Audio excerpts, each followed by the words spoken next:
What's up, everybody? How you doing? We're going to continue our study today of the Tao. Today is verse 6. Like the sheltered, fertile valley, the meditative mind is still, yet retains its energy. Since both energy and stillness of themselves do not have form, it is not through the senses that one may be found, nor understood by intellect alone, although in nature both abound. In the meditative state, the mind ceases to differentiate between existence and that which may or may not be. It leaves them well alone, for they exist, not differentiated, but as one within the meditative mind. Many people don't know what consciousness is. We think we do. We talk about it as if we do, but we're going to take a Taoistic journey, the middle passage, to discover the consciousness.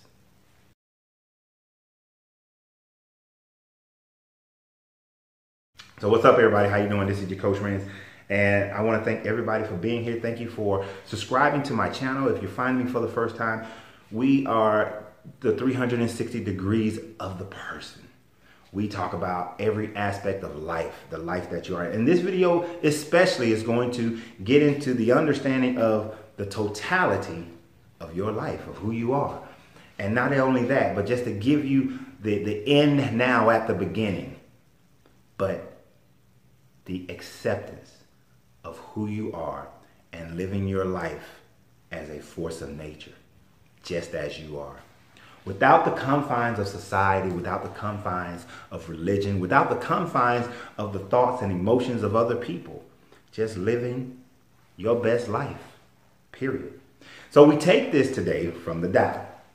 The Tao, as legend holds it, written by Lao Tzu, expresses a middle passage of Buddhism. In order to give you a fuller understanding of that, this middle passage of Buddhism is thus.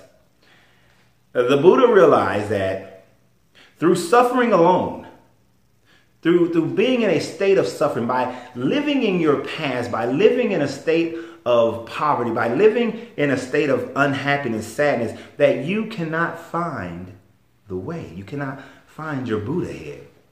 He also realized that through the gluttony, through the ignoring of pain, of pressure, by only endeavoring to live in joy, to live in pleasure, by being hedonistic, that you are merely covering up the pain and suffering. But yet there is a middle ground. There is an area where the Buddha started to explain this more in a parable, more so than just giving it to you straight out. The way that parable goes is as such, and I'm going to paraphrase a little bit. But it was the master was sitting, and a student came to the master and said, well, master, I want to find the way. I want to find this middle passage. I want to, find the Buddha head. So the master tells him, stop desiring. That all suffering and all pain comes from desiring, from you having desires and constantly desiring. So the student goes away and he tries to practice this, and he practices non-desiring. But after a while, he returns to the master and says, well, master, I've tried to live a life and not contemplate my desires and not be engrossed by my desires, but yet I find myself desiring greatly not to desire. And the master tells him again, he said, well, go forward and try not desiring to desire. So the student goes away again. He tries again to desire without desiring, to not focus on the fact that he has desires of desiring. And he spends this time doing so. And then once he comes back to the master, he said, master, I've tried to desire without desiring, but I'm still desiring not to desire. And yet I'm in desire. I want to find this pathway. The master tells him once again, try not to desire to desire to desire. And eventually he tells him, accept who you are. Accept your written pathway. Accept what's hard-coded in you. Accept you. Love you. Be you. He didn't say it in those exact terms, But he expressed the idea of you must come in full circle of self. And so when we look at the Tao, this teaching of this middle passageway, the teaching of the way, he says, like a sheltered fertile valley, the meditative state, the meditative mind is still, yet retains its energy. If you think about something being still, frozen, it may look like it ceased to exist. A dead body lying in a casket, we say is dead. We say that it has cessation of life, that life no longer exists there. But yet, it still has energy. It is still vibrating. It does not violate the law of vibration where everything moves, everything has energy, everything has movement. It is still moving. The molecules are still moving. The atoms are still moving. It is still doing something. The energy is transmutating into something else. It still has life, but yet not enough energy to sustain the consciousness. So where did the consciousness go? What is the consciousness? What is this thing that we try to conceptualize and say that my consciousness is who I am and I am my consciousness? Where is it? But since both energy and stillness of themselves do not have form, it is not through the senses that it may be found, nor understood by intellect alone, although in nature both abound. Well, since the energies and the stillness neither has a form, our consciousness does not have a form that we can give it. We once thought the consciousness was in the brain, is what we mostly actually think today. The ancient Egyptians and Sumerians, they said the consciousness was in the heart. And so when they preserved the organs at the time of death, they pulled out the heart and preserved the heart. They believed the consciousness was in the heart. Many will say the consciousness is in your gut. It's that instinctive thing that tells you what to do, what to listen to. If you ever take up archery, or matter of fact, in the Marine Corps, the way that we teach how to actually fire your weapon is not ready, aim, fire, but it's ready, fire, aim. The reason why we do that is because it's ready, get in a position, but then fire. Fire without overthinking, fire without contemplating the thought that, I'm going to fire now. Because once you contemplate the thought of, I'm going to fire, you've changed the condition, and most of the time you've missed the opportunity, your breathing is off, so many think is in the gut. So we fire based on our feel. We fire without thinking. We aim in at the target, we look at the target ready, and pow, we fire. We see where it goes, and then we aim and fire again. But on each pull of the trigger, it is not the thought of, I'm going to pull the trigger now. I'm going to pull the trigger now again. It is not that thought. It is in position and just fire. Archery is much the same. Life is much the same. It is just to be. And we try to understand it intellectually, but we cannot. Even though there are aspects of intellect, we must have a plan. We must have actions that we take. We know that there are certain things that work and certain things that don't. So we still have a plan, but we have to move with what we call our gut. Is that where our conscience lies? Is that who we are consciously? They both abound in nature. Both our intellect and our gut. Both our emotions and our intellect. Both our emotions and our gut. They all abound in nature. And although some may say it's of a lower chakra, the instinctive sexual energy abounds. This is why I've told you guys many times before that there is a 90-degree turns in opening your sacral chakra, your power chakra, your heart chakra, and your third eye. That each one has a brain.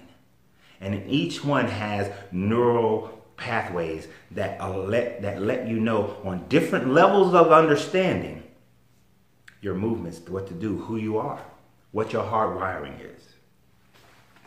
So in the meditative state, the mind ceases to differentiate between existence and that which may or may not be. It leaves them well alone, for they exist, not differentiated, but as one within the meditative mind.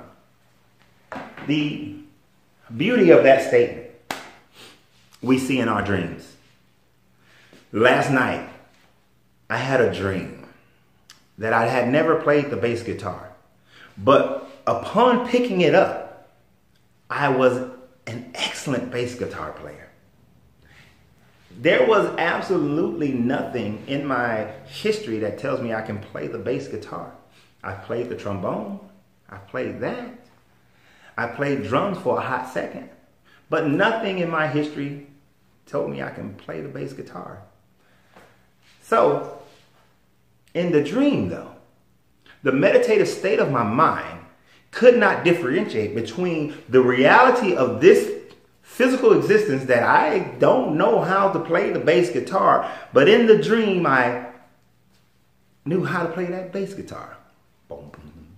Knew how to do it. And I was great the first time. And it was just as real as everything in existence right now, as real as this plant, as real as the wall, the photo, the sunlight. It was as real as the shirt, my unk. It was real as everything that is in the physical world. And there was no differentiating between them. When I awoke, for a moment, they were real. The dream was real. The meditative state of mind does not differentiate between the two. The meditative state of mind in a dream is still your consciousness. It is still who you are. It may be a desire, and actually it is a desire of mine to learn to play the guitar. It is a desire, and once learning the guitar, the basic guitar, you learn the bass guitar as well as the electric guitar, so I can play some of that sweet jazz, that blues music. Woo! Yes. But you don't differentiate. Your mind does not. And because it doesn't, you have to recognize that the things you may desire, some of them are learned, some of them are cultural, some of them have been conditioned in you. But what we must really delve into is what desires of yours are just who you are hard-coded in you. When I was a personal trainer, I used to tell my clients all the time that 75% of your current health state is based on your environment, based on your culture, your condition, the words that you speak to yourself, the people around you, the type of food you eat, is based on all those things around you. And most trainers focus on that 75% only. And because they do, yes, they get you into shape, they get you into great shape, they get you into great health, but eventually you fall back out of health because you never, ever went for the 25%. You never went to understand that 25%. You never went to accept that 25%. That thing that makes you who you are, no matter what your state of mind, no matter what your condition, what your poverty level, wealth level, no matter what your marital level, solo level, no matter if you have children, you don't have children, if you have a job, you don't have a job, if you're higher up or at the bottom, it doesn't matter what your environment is, that 75%, there is a hard-coded 25% that is just you. It's just who you are. I've told you guys in relationship videos that yes, I grew up in a surrounding of affectionate women. My mother was very affectionate toward me. My grandmother was very affectionate toward me.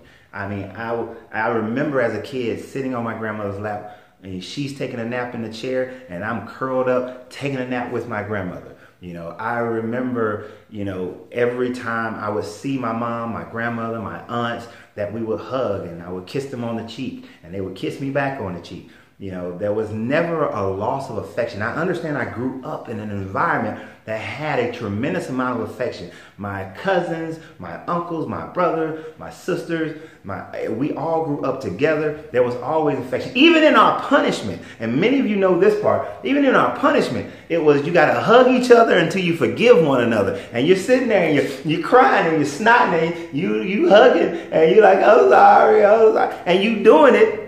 But that was a major way in my family that we solved issues when you were small. You hug it out. You hug it out. We talked a lot in my family. We talk it out. We communicated. It wasn't always pleasant, but we communicated. I grew up in that kind of environment. Now, I mean, we fought, you know, me and my brother fought, me and my sister fought, me and my cousins fought. We all fought, but we was all family. We all kept coming back together. We all continued to love each other, continued to show that. So I grew up in an affectionate environment. But there was something more about me than others. I was more affectionate than most of the people in my family. I say most. There's a couple of people in there. They're at the same level. But I was more affectionate than most of them. One of my cousins in particular, she went through a very traumatic experience at 14 years old. That for most people could have caused them to lose their affections. But she is so hardwired and grew up in an affectionate family that she only lost it for a short time. But then that 25% kicks in and she worked her way into being her true self. And that is that middle ground. If you struggle with desires, if you're struggling with trying to fit into the box where everybody is telling you to fit into, you first have to understand your 25%. You first have to know who you are. Hard-coded, regardless of environment, regardless of family. I honestly believe that if I had grew up in a family that was cold, and I still would have myself grew up, became an affectionate person. I have a nephew. He grew up not seeing a lot of love, but seeing a lot of arguing. But he is still, he is a very affectionate young man. I've seen this, where the 25% will negate your 75%. Of course, when it comes to the physical things like your weight, you got to handle that 75%. When it does come to relationships, you, to a certain extent, have to handle that 75% in order to allow your 25% to truly flourish. Because that environment that you're in, you have to take actions to bring that 25% out more. You have to change your environment. You have to change the people you're around. You have to become who you truly are and accept it. And accept it. Acceptance of your hard-coded 25% of the desire of being and living and acting and having the environment that you desire is vital to you obtaining the Buddha head, Christ mind, to obtaining consciousness. We may not ever in this existence truly understand and be able to define the consciousness through our intellect, through our emotions, through the natural universe. It may take that transition, but in that transition, we have to establish a base here, a foundation here. Before we can move on to the next grade, the next level, we first have to pass this one. Holding on to traditional boxes that keeps you in one state of being prevents you from ever truly knowing that 25%. Some of you are what a religion would call promiscuous, but you're just very into your sexuality. In that 25%, yeah, you don't want to just fling it out there all over the place to everybody. But I've seen those situations where the box of the religion has said, this is what a wife does. This is what a wife doesn't do.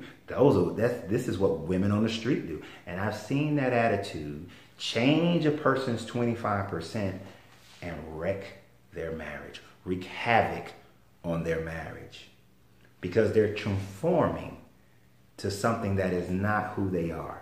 They're trying to be in the box and not be themselves and accept themselves.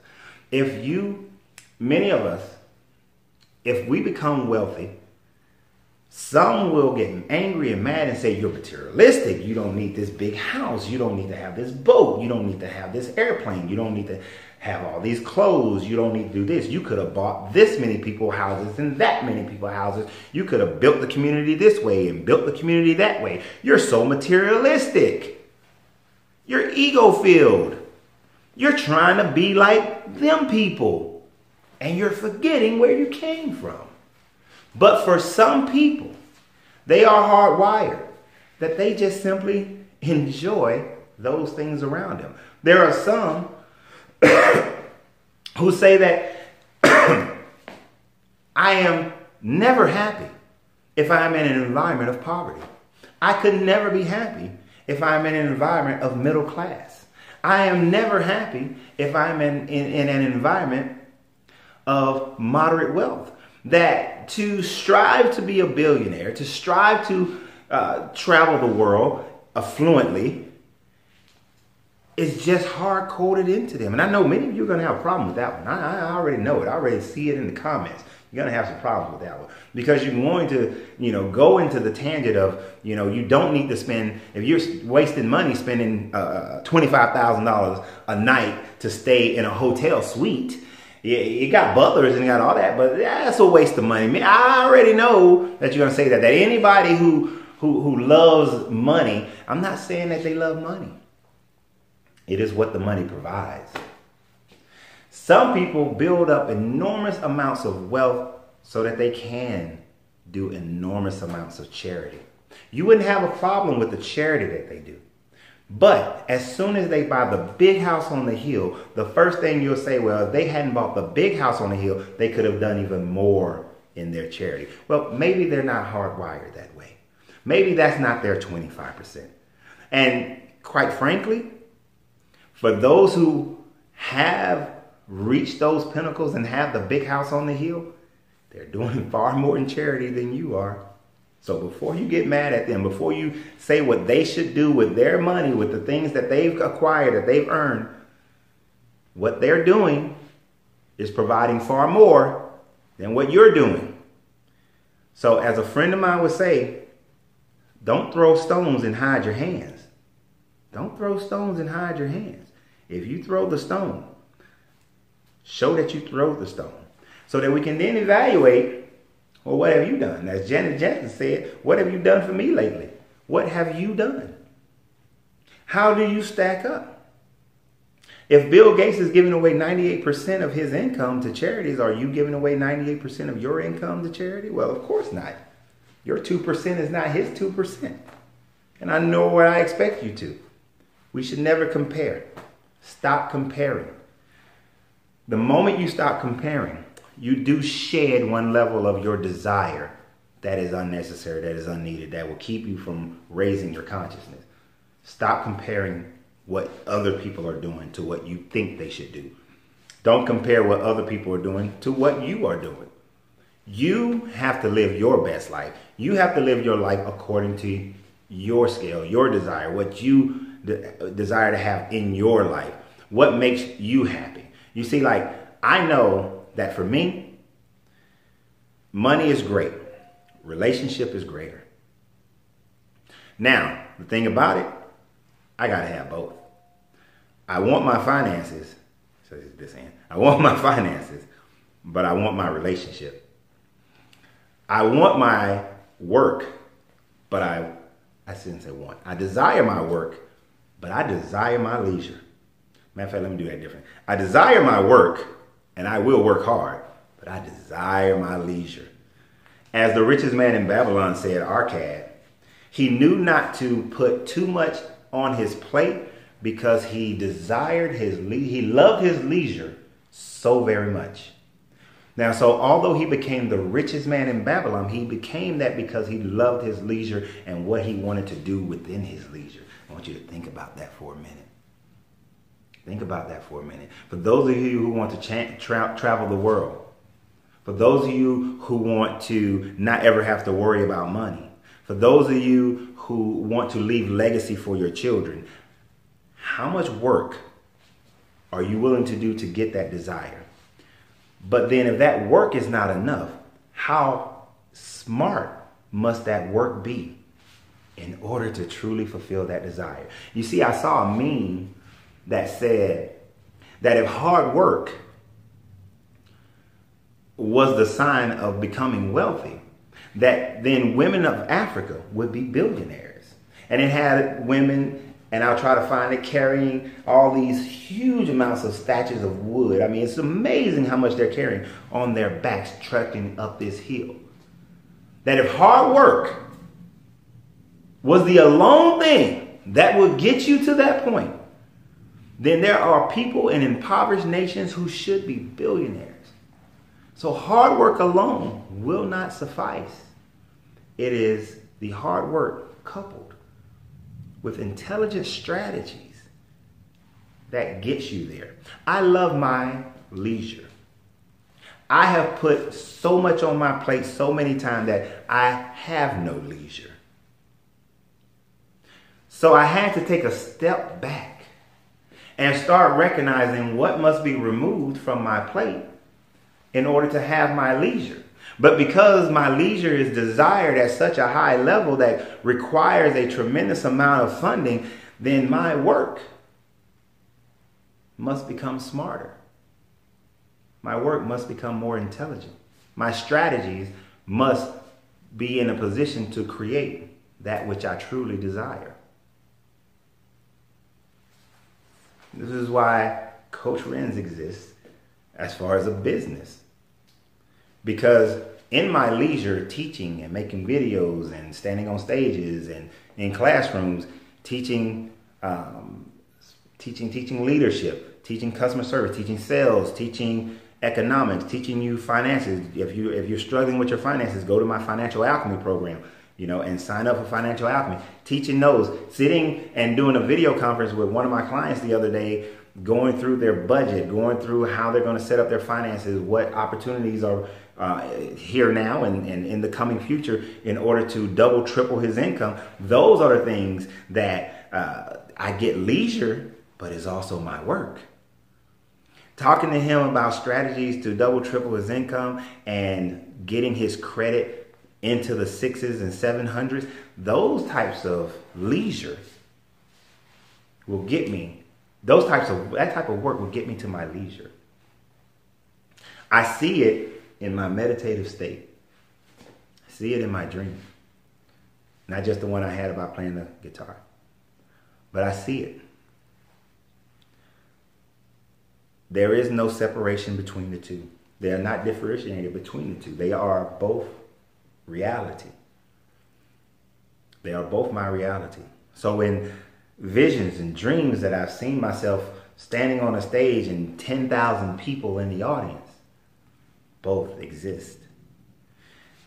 The visions and dreams I've seen of myself teaching and coaching corporate executives and going into companies and institutions and teaching leadership to the young, the middle, and the old